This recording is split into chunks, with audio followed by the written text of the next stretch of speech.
শেখ হাসিনার পালিয়ে যাওয়ার খবর আন্তর্জাতিক বিশ্বের কাছে সবার আগে জানান বার্তা সংস্থা এএফপির তখনকার ব্যুরো চিফ এবং বর্তমান প্রেস সচিব শফিকুল আলম।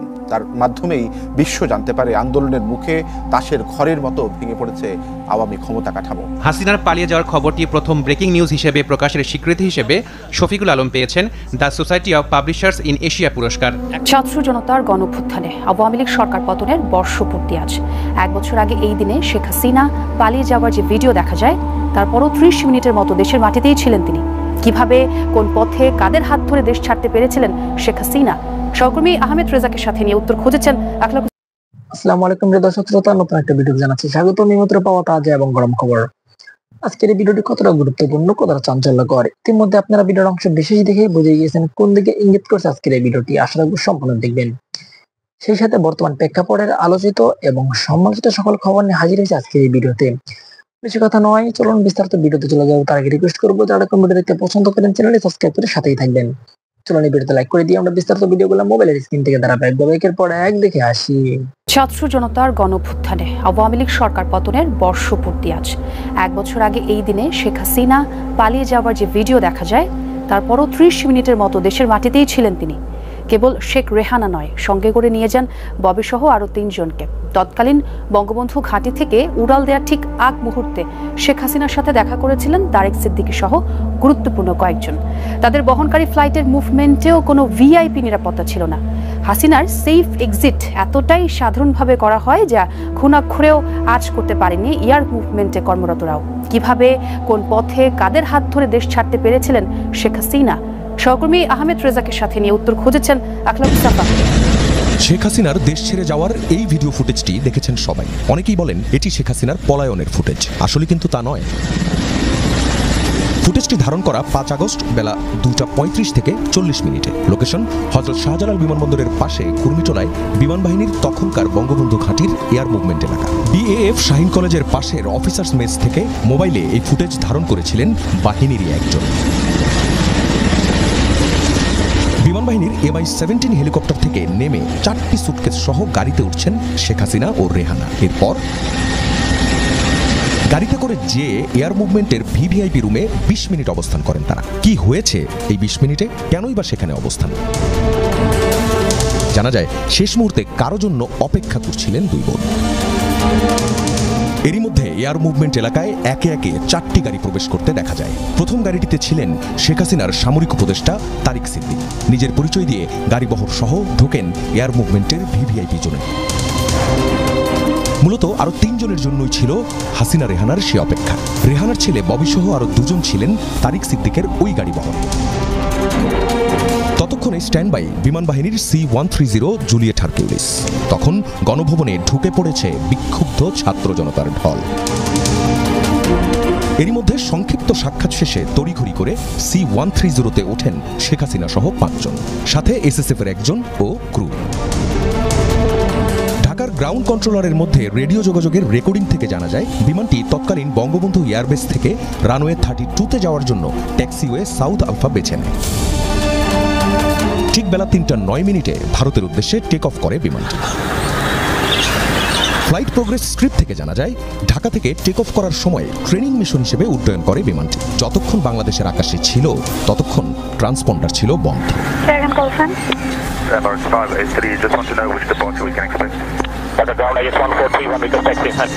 বিমানের ককপিট ও ঢাকার এয়ার ট্রাফিক কন্ট্রোলের মধ্যে রেডিও যোগাযোগের এই রেকর্ডিংয়ে জানা যায় হাসিনাকে বহনকারী ফ্লাইটটিকে স্কোয়াড কোড দেওয়া হয়েছিল AJXS 1431।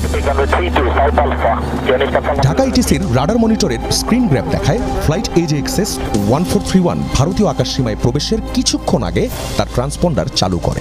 ঢাকা থেকে দিল্লির ফ্লাইটগুলো রাজশাহীর উপর দিয়ে যায়, কিন্তু এই ফ্লাইটটি গিয়েছে যশোরের উপর দিয়ে। এক্ষেত্রে বাংলাদেশের আকাশসীমায় 10 থেকে 15 মিনিট কম থাকতে হয়েছে।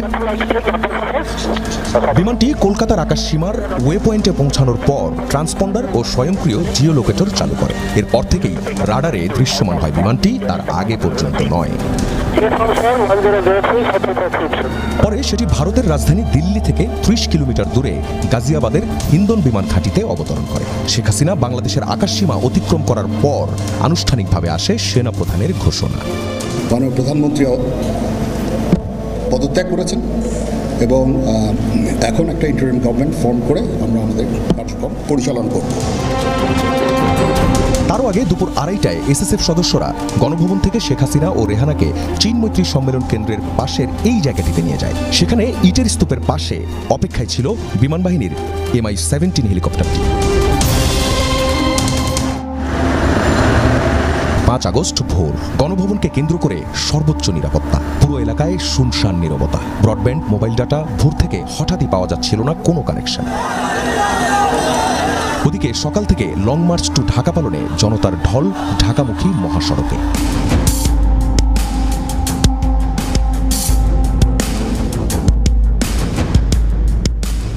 এই গণভবন এখন হচ্ছে জাদুঘর। 2024-এর 5 আগস্ট সকাল অনেক ভোরে ফজরের নামাজ পড়ে শেখ হাসিনা একটি চায়ের কাপ হাতে গণভবনের অফিস কক্ষে বসেন এবং সেখান থেকে পুলিশ বাহিনীতে থাকা তার যে আস্থাভাজনরা আছেন তাদেরকে তিনি টেলিফোন করেন। আমরা এরই মধ্যে জানি কারা ছিলেন তার আস্থাভাজন, এবং তখন তারা শেখ হাসিনাকে যে বার্তাটি দেন, তারা বলেন কড়া নিরাপত্তায় ঢেকে ফেলা হয়েছে পুরো গণভবন এলাকা এবং কেউ ঢুকতেই পারবে না এই গণভবনে, এমনকি একটি পিঁপড়াও না।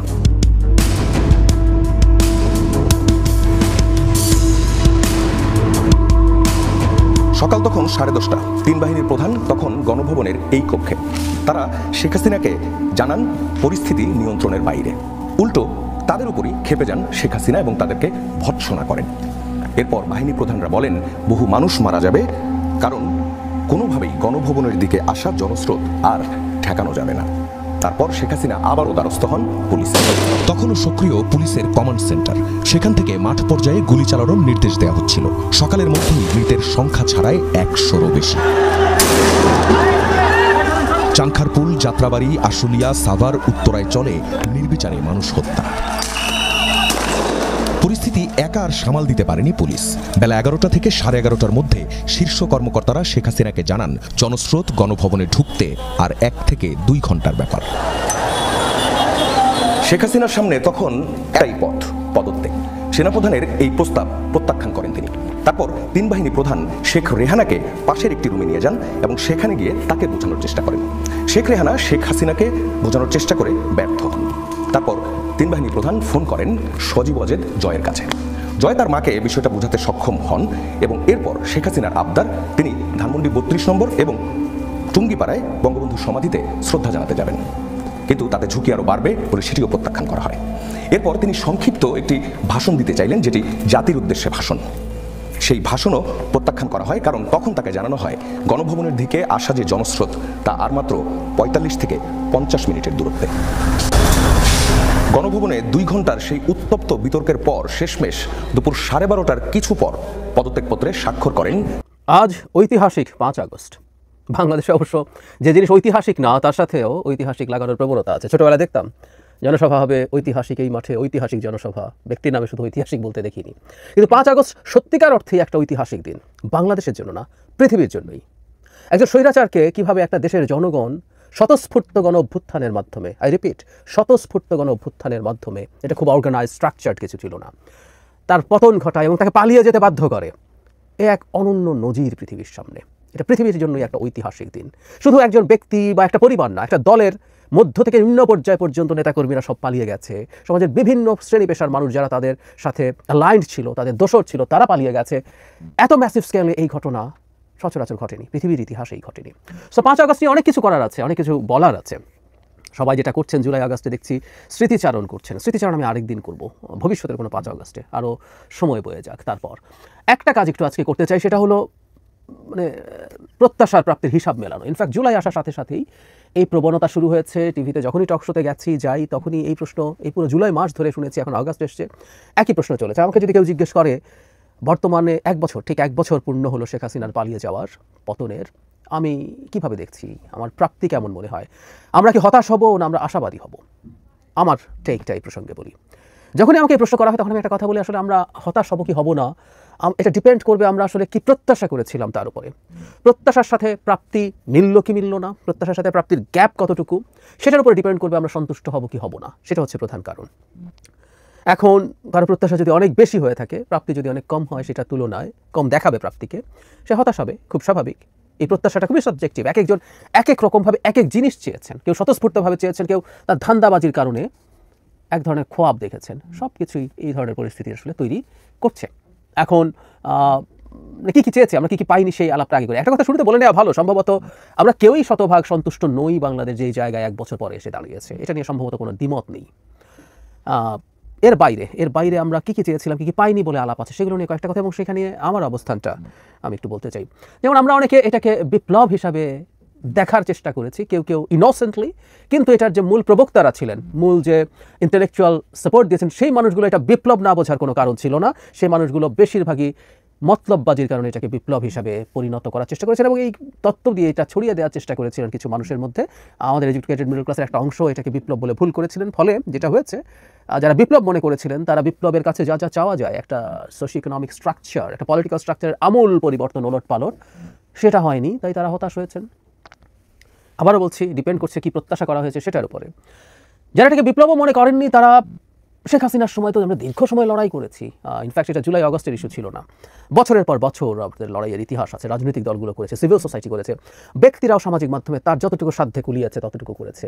এবং জুলাই আগস্টে যখন এই অকল্পনীয় পরিমাণ মূল্য দিতে হলো, তখন খুব স্বাভাবিকভাবে অনেকেই অনেক কিছু ভেবেছেন যে পরদিন থেকে আমাদের পলিটিক্যাল পরিস্থিতি অসাধারণ হয়ে যাবে, আমরা মানুষরা নিজেদের মধ্যে যে সলিডারিটি শেখ হাসিনার সময় ছিল সেটা থেকে যাবে এবং আমরা নতুনভাবে, একদম নতুনভাবে চমৎকার একটা গণতান্ত্রিক সমাজ গড়ার দিকে খুব দ্রুত এগিয়ে যাব। আমাদের দেশের দুর্নীতি অনিয়ম কমে যাবে, আমরা একে অপরের প্রতি সহমর্মী হয়ে উঠব, যেমন আমরা শেখ হাসিনার সময় ছিলাম, বিশেষ করে শেষ সময়গুলোতে ছিলাম। এনারাও হতাশ হয়েছেন, তারাও হতাশ হয়েছেন, কারণ তারা এইভাবে এক্সপেক্ট করেছেন, সেটার কারণেই হতাশ হয়েছেন, যদি এটা হওয়ার কোনো কারণ ছিল না। ডক্টর ইউনূস সরকারের উপরে অনেক বেশি প্রত্যাশা অনেকের ছিল, যেহেতু ডক্টর ইউনূসের মতো একজন দিকপাল, সারা পৃথিবীর মানদণ্ডেই এত বড় ব্যক্তিত্বের একজন মানুষ দায়িত্ব নিয়েছেন, অনেক বেশি প্রত্যাশা ছিল তিনি অনেক কিছু করতে পারবেন। তার টিম সিলেকশন নিয়ে প্রশ্ন থাকলেও শেষ পর্যন্ত অ্যাজ আ টিম এটা ভালো হবে, কিন্তু আসলে অনেকের বিবেচনা এবং আমার বিবেচনায়ও এই টিম একদমই ভালো করেনি। মানে আমি মাথায় রেখে বলছি যে ডক্টর ইউনূসের জন্য পারফর্ম করা কঠিন ছিল। শেখ হাসিনার সময় আমাদের বছরের পর বছর আমাদের প্রত্যেকটা রাষ্ট্রীয় প্রতিষ্ঠানকে একেবারে ধ্বংস করে ফেলা হয়েছে, এটা নিয়ে আমি দ্বিমত করি না, কিন্তু সেই ধ্বংসযজ্ঞের মধ্যে দাঁড়িয়েও আরও ভালো করার সুযোগ ছিল। ডক্টর ইউনূস সরকার সেটা পারেননি, একেবারেই পারেননি, এবং কি মানে তার ব্যর্থতার তালিকা অনেক বড়। এর মধ্যে ন্যূনতম আইন শৃঙ্খলা রক্ষা, যেটা একটা নিতান্ত রুটিন কাজ, একটা 3 মাসে তত্ত্বাবধায়কের জন্য একটা রুটিন কাজ, সেটাও তারা ঠিকঠাক মতো করতে পারেনি। এবং ডক্টর ইউনূসের জায়গা থেকে আমি দেখি না যে এটা ভালো করার চেষ্টা আছে। তিনি ক্যাবিনেট শাফল করছেন, নতুন নিচ্ছেন, চেঞ্জ করছেন, এই ঘটনাগুলো আসলে দেখি না। ফলে তার শাসন আমলটা নিয়ে আমাদের হতাশা আছে, আমরা বেটার জায়গায় থাকতে পারতাম, এটা ঠিক। এর মধ্যেও আসলে একটা বড় দায়ও তার আছে যে এই সরকারটা সেই অর্থে নিউট্রাল না। এই সরকারের 2জন ছাত্র উপদেষ্টা থাকা নিউট্রালিটি নষ্ট করেছে বলে আমি মনে করি। তাদেরকে জনগণ এই ছাত্রদের দলের সাথে অ্যালাইন মনে করে, এবং যারা খোঁজ খবর রাখে তারা জানেন এই 2জন অ্যালাইন। এমনকি জনাব নাহিদ ইসলাম যখন উপদেষ্টা ছিলেন তখনও তিনি আসলে এনসিপি হওয়ার আগে নাগরিক কমিটি এবং বৈষম্য বিরোধী ছাত্র আন্দোলনের সাথে খুবই কানেক্টেড ছিলেন। উমামা ফাতেমা এটা বৈষম্য বিরোধী সম্পর্কে বলেছেন যেটা হেয়ার রোড থেকেই পরিচালিত হতো, এগুলো আসলে আমরা জানি। তো এই সরকারের নিরপেক্ষতা প্রশ্নবিদ্ধ হয়েছে, প্রধান উপদেষ্টার যে এনসিপির প্রতি বায়াস আছে সেটা দেখা গেছে। আমি স্মরণ করব তিনি পদত্যাগ করতে পারেন, এই অভিমানের কথা তিনি নাহিদ ইসলামকে জানিয়েছেন। আবার অন্য কোনো দল যেমন বিএনপির সমালোচনা করছেন কঠোরভাবে, এই জিনিসগুলো হয়েছে। ফলে এই সরকারের নিরপেক্ষতাও যখন প্রশ্নবিদ্ধ হয় তখন এই সরকারটা আসলে আমাদের এই প্রত্যাশা যেটা ছিল সেটার আশপাশে যেতে পারে না। আমরা রাজনৈতিক দলগুলোর উপরে অনেক প্রত্যাশা করেছিলাম। আমরা মনে করেছিলাম যে পোস্ট 5 আগস্ট রাজনৈতিক দলগুলো নিজেদের মধ্যে অসাধারণ গণতান্ত্রিক মানসিকতা দেখাবে, তাদের মধ্যে তর্ক বিতর্ক থাকবে কিন্তু মোটা দাগে গণতান্ত্রিক মানসিকতা থাকবে। অনেকেই মনে করেছিলেন, আমি ব্যক্তিগতভাবে আসলে সেটাও মনে করিনি, সেটাও এক্সপেক্ট করিনি, কিন্তু অনেকে মনে করেছিলেন।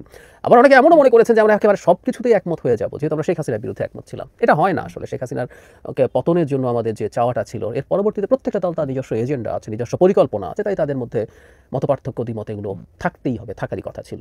এই হচ্ছে দলগুলো সম্পর্কে। অনেকে মনে করেছেন দলগুলোর লোকজন চাঁদাবাজি করবে না, তারা ভালো হয়ে যাবে, সরকারের কর্মকর্তারা, প্রজাতন্ত্রের কর্মচারীরা, আমরা কর্মকর্তা বলি যদিও সাংবিধানিকভাবে, প্রজাতন্ত্রের কর্মচারীরা অনেক ভালো হয়ে যাবেন, দুর্নীতি কম হবে, এরকম নানা স্বপ্ন আসলে চারদিকে দেখা হয়েছে এবং সে কারণে হতাশাটা অনেক বড়। কিন্তু প্রশ্ন হচ্ছে, আগেই কি ভালো ছিলাম সব কিছুর পরও? এই প্রশ্ন আবার কেউ কেউ করার চেষ্টা করেন, এবং এই প্রশ্ন যারা করার চেষ্টা করেন তাদের সম্পর্কে আমরা একটু সতর্ক থাকতে হবে। এবার আমি আসলে কি স্বপ্ন দেখেছিলাম বা কেন কম দেখেছিলাম, কতটুকু ভঙ্গ হয়েছে? আমার আসলে একটা স্বপ্নই মোটা দাগে ভঙ্গ হয়েছে। আমি ভেবেছিলাম ডক্টর ইউনূসের সরকার আরও ভালো দেশ চালাবেন, তিনি মানুষের সলিডারিটি ধরে রাখার জন্য চেষ্টা করতে পারবেন। বেশ কিছু বেঞ্চমার্ক আমি প্রায় বলি, আপনারা যারা আমাকে নিয়মিত শোনেন তারা জানেন, তিনি অনেকগুলো বেঞ্চমার্ক তৈরি করবেন। খুব বড় বড় কিছু না, বিশাল কিছু না, হসপিটালে ডাক্তার পাওয়া যাচ্ছে, কিছু স্টেপ নিলেন, কিছু ঔষধ পাওয়া যাচ্ছে। তিনি স্টেপ নিলেন যে আমাদের সামাজিক সুরক্ষায়, যে এখনও কিন্তু ঠিক আছে ভুয়া নাম ছিল, এখনও কিন্তু তালিকাটা তৈরি করা হয়নি। এই বাজেটেও আমরা দেখেছি এই খাতগুলোতে বরাদ্দ বেশি হয়নি, শিক্ষা, স্বাস্থ্য বা সামাজিক সুরক্ষা না, এগুলো বেঞ্চমার্ক হতে পারতো যে খুব সিগনিফিক্যান্ট একটা ইনক্রিজ এখানে অন্তত কাগজে কলমে দেখানো হয়েছে। প্রশাসনের দুর্নীতির একটা বড় অংশ তিনি কমিয়ে আনতে পারবেন, সেটা আমরা দেখতে চেয়েছিলাম। না, সেটা হয়নি। বরং আমরা এটা বলবো তার প্রশ্রয়ে ছাত্রদের একটা বড় অংশ এই প্রশাসনের নানান রকম দুর্নীতিতে তদবিরে জড়িয়ে পড়েছে। তো এইগুলোর জায়গায় হতাশা আছে। তিনি মানে দুর্নীতি বা সুশাসন নিশ্চিত করার জন্য যেখানে চাঁদাবাজির অভিযোগ বিএনপির বিরুদ্ধে করা হয়, ট্রুলি বিএনপির গ্রাসরুটের অনেকেই এর সাথে জড়িত হয়ে গেছে, কিন্তু সরকার কতগুলো পদক্ষেপ নিয়ে বেঞ্চমার্ক সৃষ্টি করতে পারতো, আইন শৃঙ্খলা নিয়ে বেঞ্চমার্ক সৃষ্টি করতে পারতো, কিন্তু করেনি। এই একটা জায়গায় আমার হতাশা আছে। আমি আবারও বলছি, তিনিও বাংলাদেশকে অসাধারণ কিছু বানিয়ে ফেলবেন সেটা মনে করিনি, সেটা এক্সপেক্টও করিনি, কিন্তু ওটুকু হতে পারতো। এর বাইরে যা ছিল আসলে এগুলো হওয়ার কথা ছিল না। রাজনৈতিক দলগুলো দীর্ঘদিন একটা স্বৈরাচারী ব্যবস্থার মধ্যে যখন থাকে, তার মধ্যেও স্বৈরাচারী মানসিকতা বা প্রবণতা ঢুকে যায়। সে তখন গণতান্ত্রিক পরিবেশে কীভাবে ডায়ালগ করতে হয় সেটা না বোঝারই কথা। এই যে আমাকে যার বিরুদ্ধে কথা বলছে, আমি ইসলামী রাজনীতি অপছন্দ করি যখন এই কথা বলি, এটা আইডেন্টিটি পলিটিক্স বলি, ইসলাম বলে না, অনেকে আমাকে ইসলামোফোব মনে করেন, খুবই রং কথা এটা। বিজেপির বিরুদ্ধে আবার কি পরিমাণ বক্তব্য আছে যে কেউ দেখতে পারেন, কারণ ওটাও একটা আইডেন্টিটি পলিটিক্স। আমি বাঙালি জাতীয়তাবাদও যে একটা আইডেন্টিটি পলিটিক্স এবং পরিত্যাজ্য সেটা নিয়েও লিখেছি, কথা বলেছি। কিন্তু যখনই বলছি আমাকে বিভৎস গালিগালাজ করা হয়, আমাদের র্যাডিক্যাল ইসলামিস্টদেরকে নিয়ে যখন কথা বলেছি গালিগালাজ করা হয়েছে, এমনকি যেটা খানিকটা হতাশার এনসিপিরও যখন সমালোচনা করেছি তখনও দেখা গেছে একই ধরনের আক্রমণাত্মক এবং গালিগালাজের মতো কথা। এটা নিয়ে যে আমি খুব অবাক হয়েছি তা না, কারণ শেখ হাসিনার সময় আসলে আমরা এতেই অভ্যস্ত ছিলাম। তারা যখন বল প্রয়োগ করছে, গালি হচ্ছে কথা দিয়ে বল প্রয়োগ করা। সো এই প্রবণতা আমরা অভ্যস্ত হয়ে পড়েছি, আমরা এখন পরস্পরের বিরুদ্ধে সেটা ব্যবহার করছি। এটা একটা গণতান্ত্রিক ব্যবস্থায় ধীরে ধীরে ঠিক হবে বলে আমি আশা করি। সুতরাং এটা নিয়েও আসলে খুব বেশি হতাশ হওয়ার বা মাথা ঘামানোর কিছু নেই। জরুরি কথাটা হচ্ছে আমরা এমন একটা জায়গায় যেন চলে না যাই যে আমরা পরস্পরের শত্রুতে পরিণত হই এবং যে কোনো মূল্যে একজনের চাওয়াকে আমরা হ্যাম্পার করার চেষ্টা করি। যে যেমন আমরা নির্বাচন নিয়ে নানান আলাপ করছি, এক এক দল এক একভাবে ভাবছে, সেই আলাপটা তারা করতেই পারেন নির্বাচনের জন্য বেশি সময় কম সময় পাওয়া নিয়ে, কিন্তু কেউ যদি মনে করেন যে নির্বাচনটাই হতে দেবো না, সেটা একটা খুবই খারাপ ব্যাপার হয়ে দাঁড়াবে, সেটা একটা বিভৎস ব্যাপার হয়ে যাবে। ওটা একটা রেড লাইন, ওটা আমাদের ফলো করতে হবে। আমরা আমাদের তরুণরা পোস্ট 5 আগস্ট যা হয়েছেন, যা করেছেন, সেটা নিয়ে অনেকে হতাশ বোধ করছে যে এই তরুণরা প্রাণ হাতে নিয়ে বুলেটের সামনে দাঁড়িয়েছিল, কিন্তু 5 আগস্টের পর থেকে তাদের অনেকেই নানান অনিয়ম, দুর্নীতি, অন্যায়ের সাথে জড়িয়ে গেছেন। আমরা এই আলাপ করেছি, এটার জন্য প্রধান উপদেষ্টার একটা বড় দায় আছে। তিনি তাদেরকে ক্ষমতার কাছে ফর্মালি ক্ষমতায় নিয়েছেন, 2 জনকে প্রথম, তারপর 3 জনকে উপদেষ্টা বানিয়েছেন, মন্ত্রণালয়গুলোতে ছাত্র প্রতিনিধি রাখার ব্যবস্থা করেছেন, আর ইনফর্মালিও বাইরে থেকে প্রচুর তদবিরবাজি, টেন্ডারবাজি তারা করে গেছেন, আমরা জানি, জেনেই বলছি। কিন্তু এটা হতাশ হওয়ারও কিছু নাই। এই কথাগুলো আমি খুব খোলামেলা বলেছি, অনেকের কাছে খারাপ লাগে, বিস্তারিত ভিডিও করেছি যে তরুণরা বিসিএস চাকরি করতে চেয়েছিলেন। বিসিএস যারা চাকরি করতে যান, প্রধান অংশ করাপ্টন, আমি সবাইকে বলছি না। তো এই তরুণরাও যারা এই চাকরি করতে যেতেন, তাদের একটা বিরাট অংশ এই দুর্নীতির সাথে জড়াতেন, রেন্ট সেকিং করতেন। তো তারা এখন রেন্ট সেকিং যদি সুযোগ পান, এখন করবেন না কেন? এটাও খুবই প্রত্যাশিত এই সমাজে, এই পচে যাওয়া সমাজে, যেখানে এখন দুর্নীতি নিয়ে কোনো রকম কোনো প্রশ্ন নাই। কেউ একজন দুর্নীতি করে বাড়ি গাড়ি মুহূর্তেই যদি করে ফেলেন, এই সোসাইটিতে কেউ প্রশ্ন করে না, বরং আমরা ওই জায়গায় যেতে না পারা জনিত হতাশা বোধ করি। পরিবারগুলো চায় তাদের সন্তান ওই জায়গাটায় যেতে পারুক, যাতে সে রাতারাতি এসব করতে পারে। এগুলো তো আমাদের সামনে আসলে খুবই ক্লিয়ার। সো এই সমাজ থেকে রাতারাতি সব পরিবর্তন হয়ে যাবে, এটা মনে করার আসলে কোনো কারণ নেই, আমি মনে করি না। সো যা হচ্ছে এগুলো আবারও বলছি সবই প্রত্যাশিত। কিন্তু আসার জায়গা যেটা আমি 5 তারিখে দাঁড়িয়ে বলছি, মানে শেখ হাসিনার মতো একজন ইতর অসভ্য মানুষকে আমরা পদচ্যুত করতে পেরেছি এবং তাকে পালিয়ে যেতে বাধ্য করতে পেরেছি, যিনি এই 2-3 দিন আগেও বলছিলেন মুজিবের মেয়ে নাকি পালায় না, শেখ হাসিনা নাকি পালায় না। এটা আমরা করতে পেরেছি। এর চেয়ে বড় অর্জন, এই একটা অর্জনের ওজন আমি মনে করি বাকি সব অর্জনের চাইতে বেশি, মানে বাকি সব হতাশার চাইতে বেশি। হতাশাকে এক পাল্লায় যদি আমরা তুলে দিই, কেন এটাকে আমি এত বড় করে দেখি? মানে আমরা আমাদের দেশটাকে কেমনভাবে গড়তে চাই, আমরা সেটা নিয়ে তর্ক বিতর্ক করছি, আমরা সংবিধান সংস্কার নিয়ে আলাপ করছি, আমরা আইন সংশোধন নিয়ে আলাপ করছি, নানা রকম আলাপ আলোচনা আমরা করছি, মানে আমরা আমাদের আইডেন্টিটি নিয়ে আলাপ করছি, আমাদের এখানে ইডিওলজিক্যাল ডিবেট হচ্ছে, এগুলো বাড়াবাড়ি হচ্ছে, কোনো সন্দেহ নাই, কিন্তু হচ্ছে। এই যে হচ্ছে, আমরা একে অপরকে নাকচ করছি, একে অপরকে গালি দিচ্ছি, কতল করার, খুন করে ফেলার কথা বলছি, নানান কিছুও বলছি, এগুলো কোনোটাই গণতান্ত্রিক ইস্যু না। কিন্তু আমরা আলাপ আলোচনার মধ্যে ঢুকলাম, এটা প্রধান কারণ আমরা শেখ হাসিনাকে সরাতে পেরেছি। মানে শেখ হাসিনা যতদিন ছিলেন, তিনি কত সাল পর্যন্ত থাকবেন, আমরা এটা নিয়ে অনেকে কনফিউজড হয়ে গিয়েছিলাম। 2041 বলতেন সবাই, দেখা যেত তাও নাও হতে পারতো। ফলে রাষ্ট্র নিয়ে আমাদের যাবতীয় চিন্তা, আমাদের সমাজ নিয়ে যাবতীয় চিন্তা, আমাদের যাবতীয় যত পরিকল্পনা, কোনো কিছুই হতো না ওই ইতর নারী যদি আমাদের পদে, মানে আমাদের ব্যারিয়ার হিসেবে আমাদের পথের মধ্যে থাকতেন। তাকে আমরা পতন ঘটাতে পেরেছি। এই কারণে আমি বলি, এই একটা জিনিস আমাদের যাবতীয় হতাশাকে সরিয়ে ফেলার জন্য, হতাশাকে গুড়িয়ে দেওয়ার জন্য, সবার হতাশাকে ছাপিয়ে যাওয়ার জন্য যথেষ্টের বেশি এখন আমরা আমাদের স্টেট নিয়ে কাজ করতে পারছি, করবো। তবে সেটা যাতে একটা নির্দিষ্ট পর্যায়ে থাকে। কারণ আমরা এটা স্মরণ রাখবো, পোস্ট 5th অগস্ট আমাদের যে পরিস্থিতি হয়েছে, আমরা এখনও খুব এক্সট্রিম পর্যায়ে চলে যাইনি, কিন্তু এই যে গণঅভ্যুত্থান সফল হওয়ার পর ইজিপ্টে কি হয়েছে আমাদের সেটা মনে রাখার প্রশ্ন আছে। সুতরাং একটা নির্বাচন হয়ে গেলেও যে সব শেষ হয়ে যাবে তা না, ওখানে একটা নির্বাচন হয়েছিল, কিন্তু তারপর কি পরিস্থিতি হয়েছে, সে কীভাবে সামরিক শাসন আসলো মাথায় রাখতে হবে। বা তিউনিসিয়াতেও যেভাবে এক্সট্রিম পর্যায়ে চলে গিয়েছিল বাকবিতণ্ডা, সংকট, সংবিধানের আলোচনা, আমাদের এগুলো স্মরণ রাখতে হবে। আমি যদি তুলনা করি, আমরা এখন ওই পর্যায়ে যাইনি, কিন্তু আমাদের এই প্রাথমিক কাজটা তো হয়ে গেল। আমরা এই 5th অগস্টে আমার আরেকটা জিনিসও খুব মনে পড়ে, সেটা হচ্ছে আওয়ামী লীগের উপরে প্রতিশোধমূলক কর্মকাণ্ড খুব বেশি হয়নি। আমি আসলে এত মুগ্ধ হয়েছে এই সময়টা নিয়ে যে বাংলাদেশের মানুষ এই কাজটা করতে পেরেছে। আমি নিজে ভীত ছিলাম, ব্যক্তিগত পর্যায়ে এত বেশি অন্যায় অত্যাচার করেছে আওয়ামী লীগের লোকজন, বিএনপি তার সর্বোচ্চ পর্যায়ে থেকে চেয়েছে, কিন্তু চাইলেও যে সেটা রক্ষা করা হবে সেটা আমার মনে হয়নি। আমার মনে হয়েছিল হাজার হাজার, কয়েক হাজার মানুষ হত্যাকাণ্ডের শিকার হতে পারেন, সেটা হয়নি। কি অসাধারণ ব্যাপার! তার চাইতে বড় কথা, 5 তারিখ থেকে 8 তারিখ পর্যন্ত 3 দিন দেশে সরকার ছিল না। মানে কি হতে পারতো না সেদিন, যে কেউ যে কারো বাসায় গিয়ে ডাকাতি, ব্যাংক ভেঙে ডাকাতি, জুয়েলারি, আমি প্রায় বলি বাইতুল মোকাররমের মতো একটা মার্কেট যেখানে এত জুয়েলারির দোকান, এগুলো লুট হয়ে গেলে কে কী করতো? অবিশ্বাস্যভাবে আমরা এগুলো কিছুই করিনি, সেই অর্থে কিচ্ছু হয়নি। ডাকাতের কতগুলো গুজব আওয়ামী লীগের কিছু লোকজনের দিক থেকে হয়তো ছড়ানো হয়েছিল, দু একটা জায়গায় হয়তো খানিকটা সমস্যা হয়েছে। আমরা জাতি হিসেবে ওই সময়টায় কি অসাধারণ, বিপদের দিনে আমরা খুব নীতি বা নৈতিকতাপূর্ণ জাতি মনে করি না আমি আসলে, আমরা দেখছি তো এখন আমরা কি অবস্থায় চলে গেছি, কিন্তু ওই সময়গুলোতে আমরা কি অবিশ্বাস্য নীতি নৈতিকতার মধ্যে ঢুকে গিয়েছিলাম, আমরা কীভাবে কি অবিশ্বাস্যভাবে পরস্পরের পাশে দাঁড়িয়েছিলাম, এক অকল্পনীয় স্মৃতি। সুতরাং 5 আগস্ট 1 বছর পরে দাঁড়িয়ে আমি মোটেও হতাশ নই। শেখ হাসিনাকে আমরা ঝেঁটিয়ে বিদায় করিয়েছি, খেয়ে দিয়েছি, বাকি কাজ আমরা পারবো। আমাদের একটু ধৈর্য ধরতে হবে, এবং এই ধৈর্যটা আমরা যাতে ঠিকঠাক মতো ধরতে পারি। আমরা এখন পর্যন্ত একটা গণতান্ত্রিক উত্তরণের পথে এগিয়ে যাচ্ছি, একটা নির্বাচনের দিকে এগিয়ে যাচ্ছি। নানা রকম গুজব নানানজন ছড়ানোর চেষ্টা করবে, সেই নির্বাচনটা হয় এবং নির্বাচনের পরে যে সরকারটা হবে তার সমালোচনা হবে, তার বিরুদ্ধে আন্দোলন হবে, কিন্তু সেই সরকারটা একটা নির্বাচিত সরকার এবং তার 5 বছর থাকার অধিকার আছে। যে কোনো নির্বাচিত সরকারের, গ্রহণযোগ্য নির্বাচনের দ্বারা নির্বাচিত সরকারের 5 বছর ক্ষমতায় থাকার অধিকার আছে।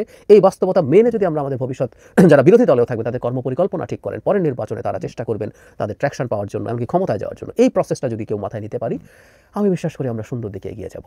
সো আমি যেহেতু অনেক বেশি প্রত্যাশা করিনি, অনেক বেশি স্বপ্ন দেখিনি, এই যে এটা হয়ে যাবে সেটা হয়ে যাবে, এত কিছু যেহেতু ভাবিনি, শুধুমাত্র ডক্টর ইউনূসের ক্ষেত্রে প্রত্যাশার খানিকটা খটকা আছে, সেটা মেলেনি। এর বাইরে আসলে আর যা হচ্ছে এগুলো আমার কাছে খুবই প্রত্যাশিত বিষয় বলে মনে হয়। অর্থাৎ আমি প্রত্যাশাই যেহেতু করিনি, আমার প্রত্যাশা পূরণ না হওয়া জনিত মন খারাপ বা খারাপ লাগা অনেক কম। 5 আগস্টের পর থেকে বহু বক্তৃতায় অনেক প্রোগ্রাম হতো, আমি আশাকে নিচে নামিয়ে রাখতে বলছিলাম, প্রত্যাশাকে নিচে নামিয়ে রাখতে বলেছিলাম, কারণ আমরা এটা আমাদেরকে হতাশ করবে, তখন আমাদের অর্জনগুলো আমরা আসলে দেখতে পাবো না। আমাদের একটা অর্জন শেখ হাসিনাকে এটা করতে পারা, এই জিনিসটার মাথায় রাখি, এই অর্জনটাকে মাথায় রাখি, এবং শেখ হাসিনাকে কেন আমরা সরাতে চেয়েছিলাম সেটা যদি মাথায় রাখি, আমরা বাকি কাজ আসলে ঠিকঠাক করতে পারবো বলে আমি সিরিয়াসলি বিশ্বাস করি। প্রিয় দেশবাসী, শুরু থেকে শেষ পর্যন্ত যারা এই ভিডিওটি দেখেছেন সকলকে জানাই অসংখ্য ধন্যবাদ। যারা এরকম নিউজ ভিডিও পেতে পছন্দ করেন তারা অবশ্যই এই চ্যানেলটি সাবস্ক্রাইব করে পাশে থাকা বেল আইকনটি বাজিয়ে দিবেন। যারা এখন এই ভিডিওটি শেয়ার করেননি, এই ভিডিওটি দ্রুত শেয়ার করে সকলকে দেখার সুযোগ করে দিন। আজকের মতন এই পর্যন্ত, দেখা হচ্ছে পরবর্তী কোনো ভিডিও নিয়ে ইনশাল্লাহ।